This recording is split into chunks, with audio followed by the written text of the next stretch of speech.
1961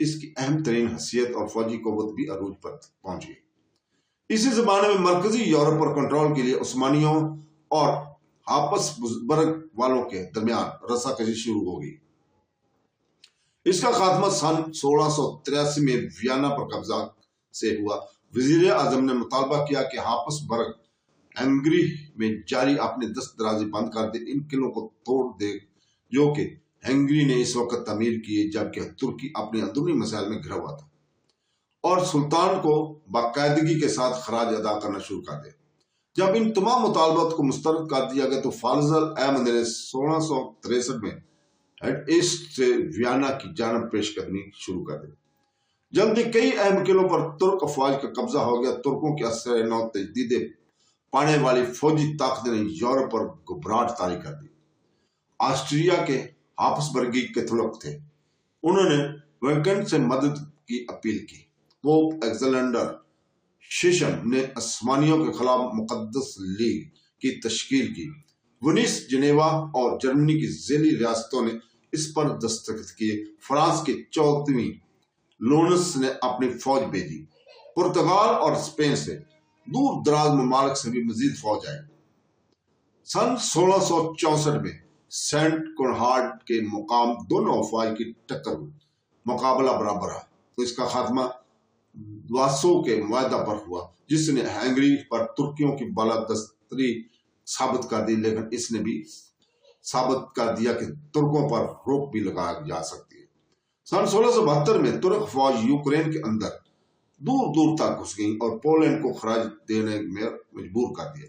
اس طرح 70ویں عیسوی کے دوران کچھ عرصہ کے لیے آسٹریا اور پولینڈ سمیت مشرقی اور مرکزی یورپ کی اہم طاقتیں استنبول میں عثمانی سلطان یا ان کے منصب داروں کو خراج ادا کرنے پر مجبور ہو گئی تھی۔ سن 1682 میں واسوا کا معاہدہ ختم ہو گیا تو ہنگری کی جنگ پھر سے چھڑ گئی۔ 1676 میں احمد پاشا کا انتقال ہو گیا۔ قرہ مصطفیٰ پاشا کو اس کی جگہ وزیر اعظم نامزد کیا گیا۔ وہ ایک لائق، ٹھن کا پکا، اولولد عزم اور بلند حوصلے رکھنے والا شخص تھا۔ اس نے دیکھا کہ عثمانیوں کی تقدیر میں عیسائی یورپ پر بالادستی حاصل کرتا جا رہا ہے۔ ہنگری کے عوام برگ کی حکومت کی بجائے عثمانی حکومت کو پسند کرتے تھے، اس لیے کہ ہنگری کی آرتھوڈکس پر پروٹسٹنٹ عیسائیوں کو مسلم عیسائیوں عثمانیہ حکومت میں زیادہ آزادی حاصل تھی، جبکہ آسٹریا کے کتلک ان کے ساتھ ظلم و ستم برسا کیا کرتے تھے۔ اس لیے جب آسٹریا نے ہنگری پر حملہ کیا تو وہاں کے بادشاہ تو عثمانیوں سے مدد مانگی۔ ترکوں کی فوج اس کی مدد کے لیے بھیجی گئی۔ ان کی مدد سے تو کولے سے لے کر اپنی حکومت مغربی ہنگری تک وسیع کر لی۔ اب ہپات پرسی والے عثمانیوں سے مزید جنگ نہیں کرنا چاہتے تھے۔ جنگ کو ٹالنے کے لیے انہوں نے استنبول کے دربار میں اپنا سفیر بھیجا تاکہ واسوا کے معاہدہ کی ایک بار پھر تجدید کر سکے۔ مصطفیٰ پاشا نے اس کے بدلے میں بار کا مضبوط قلعہ مانگا۔ یہ قلعہ ہیڈسٹ اور ویانا کے درمیان واقع تھا۔ جب آسٹریا نے اس سے انکار کیا تو جنگ ناگزیر بن گئی۔ مصطفیٰ پاشا 1 لاکھ کی زبردست فوج کے ساتھ ہنگری کی جانب بڑھا۔ اس کے ساتھ زبردست توپ خانہ بھی تھا۔ اس فوج کی مزید کمک کے لیے کرمیائی تاتاریوں کی 30,000 جیالوں کی فوج بھی پہنچ گئی۔ یہ 1683 کا سال تھا۔ عثمانیہ مورخ آج بھی اس بات پر بحث کرتے ہیں کہ آیا وزیر اعظم مصطفیٰ پاشا ویانا پر قبضہ کرنا چاہتا تھا یا وہ فوجی لحاظ سے اہم موقع کا فائدہ اٹھانا چاہتا تھا۔ وہ اس بات پر بھی بحث کرتے ہیں کہ آیا سلطان محمود چہارم ویانا پر اس حملے کے بارے میں پہلے سے بھی جانتا تھا یا نہیں، لیکن اس پر سب اتفاق کرتے ہیں کہ اس کا نشانہ غیار کا عظیم قلعہ تھا۔ کچھ فوجی سالاروں اور تاتار حلیفوں کی صلح کے برخلاف مصطفیٰ نے غبار کے قلعہ کو یوں ہی چھوڑ دیا اور ویانا کی جانب حملہ کر دیا۔ ہیاپس برگ کے صدر مقام تک 14 جولائی 1683 کو پہنچ گیا۔ 26 ستمبر 1526 میں جب سلمان اعظم نے ویانا کے دروازے پر جا پہنچا تھا تو اس کے بعد سے کافی تبدیلیاں آ چکی تھی۔ اس زمانے میں ترک افواج کو میدانی توپ خانوں اور جنگ کے طریقوں میں مکمل بالاداری حاصل ہو گئی تھی۔ ان کے گھڑ سوار فوج دنیا کی بہترین جنگجو تھی۔ سن 1683 کے آتے آتے یورپ والوں نے عثمانیہ کے اس بالاتری کو ختم کرنا چاہا اور دھات صاف کرنے کے کام منجنیقیں اور مدانی توپوں میں ان کے اہم پلہ ہو گئے۔ جنگ کے طریقہ کار اور ڈسپلن میں بھی ہیاپس گرگ اور جرمن والے ترکوں کو کامیابی کے ساتھ چیلنج کرنے کے قابل ہو چکے تھے۔ سلطان سلمان کو خراج دینے کے لیے مجبور کرنے کے بعد مرکزی یورپ میں سراما کے آتے آتے اپنی فوج کو بلا لیا تھا۔ وزیر اعظم مصطفیٰ اس کامیابی کو حاصل کرنے کا پکا ارادہ کر چکا تھا۔ جہاں سلطان ناکام رہا تھا، اس طرح تاریخ میں اپنا نام درج کروانا چاہتا تھا۔ وہ صدر مقام موسم گرما میں آیا تھا، اس کے پاس کامیاب محاصرہ کے لیے کافی وقت تھا۔ ہیاپس برگ اس حملہ کے لیے تیار نہیں تھا، اس خیال سے کہ عثمانیہ اپنے حملوں کو مغرب تک محدود نہ کر دیں، پھر اس کے بعد واپس چلے جائیں گے۔ ویانا کے دفاع کے لیے صرف 15,000 فوج موجود تھی۔ آسٹریا کے لیوپولڈ اول کو جب اس بات کا یقین ہو گیا کہ مصطفیٰ کا ارادہ صدر مقام پر قبضہ کرنے کا ہے تو اس نے یورپی طاقتوں سے مدد کی اپیل کی۔ 11ویں پوپ انوسنٹ نے مدد کے طور پر بڑی رقم روانہ کی اور ایک کیتھولک متحدہ محاذ ترتیب دیا۔ فرانس کا 14واں لوئس اس سے دور رہا، لیکن جرمنی کے باواریا اور ساگزنی ڈیوٹوں نے اپنی اپنی افواج روانہ کی۔ پولینڈ کے بادشاہ سوبسکی نے پرسگر کے ساتھ مددہ محاذ بنایا اور 40,000 فوج کے ساتھ چل پڑا۔ پرتگال اور اسپین نے بھی فوجی ٹکڑیاں بھیجی، وینسیوں نے بھی مدد کی پیشکش کی۔